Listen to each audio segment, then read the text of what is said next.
নাম বলতে সমস্যা কোথায়? আপনি নাম বললে সমস্যাটা কোথায়? আপনার নাম আমি যদি কোনোদিন আমার নাম বলি, আপনার বাসায় আপনার সামনে থাইকে বলবো। আমার বাপ যদি আমাকে জন্ম দিয়ে থাকে, বাংলাদেশ আওয়ামী লীগ আবার ফিরবে এবং ভয়ঙ্কর হবে। এই জামাতের যত বংশ বীজ আছে না, তত বীজ আছে না, আমরা তো ইন্ডিয়া ভাইয়া আসতে পারছি। এই জামাতের যারা বীজ আছে এরা তো পাকিস্তানও যেতে পারবে না। পাকিস্তান যেতে হলে তো ইন্ডিয়া পাঁচ করে দিতে হবে। হ্যাঁ, ইয়ারেও যেতে পারবে না, কোনো দিক দিয়ে যেতে পারবে না। কোথায় যাবে? হ্যাঁ, আমরা তো সবাই বেঁচে আছি। হয়তো বা কিছু লোকজন, নিরীহ কিছু নেতা কর্মীদের উপর অত্যাচার করে মেরে ফেলানো হয়েছে। হ্যাঁ, ম্যাক্সিমাম বেঁচে আছি। কিন্তু বাংলাদেশ আওয়ামী লীগের 4 কোটির উপরে নেতা কর্মী আছে, একদম নেতা কর্মী। এর মধ্যে হয়তো বা 50 লাখ মারতে পারবে, 3.5 কোটি বেঁচে আছে। কোথায় যাবে? বাসা থেকে না, মাটির 50 হাত নিচে থাকলেও জামাতের চেয়ে ডেঞ্জারাস ভাবে ওদেরকে মৃত্যু দিব। ওরা কি মারছে, ওরা হচ্ছে ভয়ঙ্কর ভাবে মারবো। এটা প্রশাসনের লোক হোক, আর্মির লোক হোক, আর ওই রাজনৈতিক নেতা কর্মী হোক, কাউরে মাফ করবো না। মনে রেখেন আপনি ওসি সাহেব।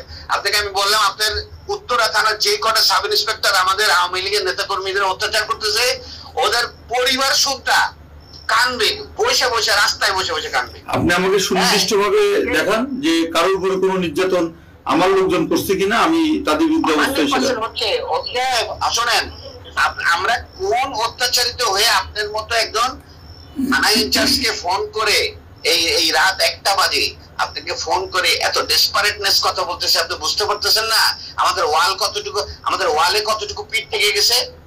হ্যাঁ সাহেব, আমরা কিন্তু মার্ডার মামলার আসামি, 47টা মার্ডার মামলার আসামি। জানিও না কয়টা মার্ডার করছি। হ্যাঁ, আমি কিন্তু জানিও না যে আমি কয়টা মার্ডার মামলা করছি। কিন্তু আপনারা আমাদের নামে একটি মামলা, আপনার একটি মামলাও কিন্তু পুলিশ বাদী মামলা না। ওসি সাহেব, পুলিশি মামলাগুলো নিছে বিনা তদন্তে। হ্যাঁ, একটা আইন কাঠামোতে কোনোদিন বিনা তদন্তে কোনো মামলা হয় না।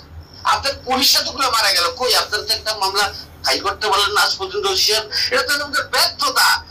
আপনাদের চাকরি করা উচিত না। এটা সত্য, এটা সত্য।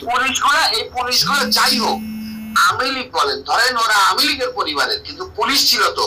এতগুলো মারা গেল, আজ পর্যন্ত তো কেউ, আপনারা 10 জন পুলিশ একদিকে দাঁড়ায় তো বলতে পারলেন না একটা প্রেগনেন্ট মহিলা পুলিশ, একজন সাধারণ অফিসার, তার মতো মহিলাকে এত নৃশংসভাবে মার্ডার করলো। সে তো এই প্রেগনেন্ট অবস্থায় তো কোনো জামাতের নেতা বা কোনো ছাত্রকে মারতে যায়নি, তো তাকেও মেরে ফেললো। কই আপনারা তার মামলাটাও তো করতে পারলেন না।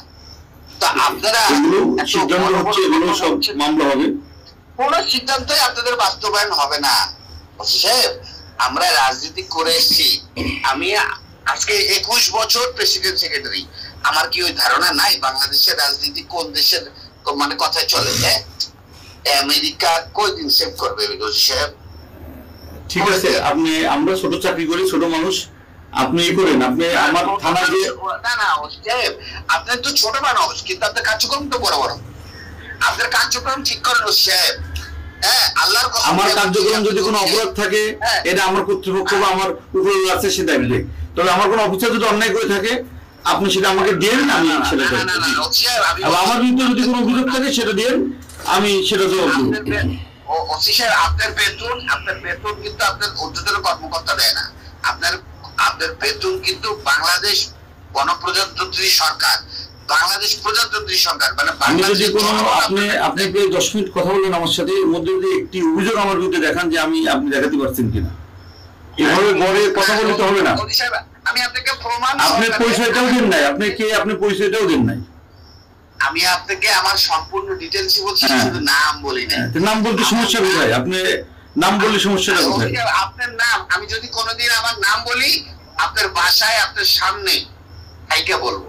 আমার বাপ যদি আমাকে জন্ম দিয়ে থাকে, আগামী 2 মাসের মধ্যে যদি আপনার কার্যক্রম এরকম থাকে, আপনার বাসায় আপনার সামনে যদি না বলতে পারি, আমার বাবা আমারে জন্ম দেয় নাই। ঠিক আছে, আমি অপেক্ষায় থাকলাম, আপনি আসেন।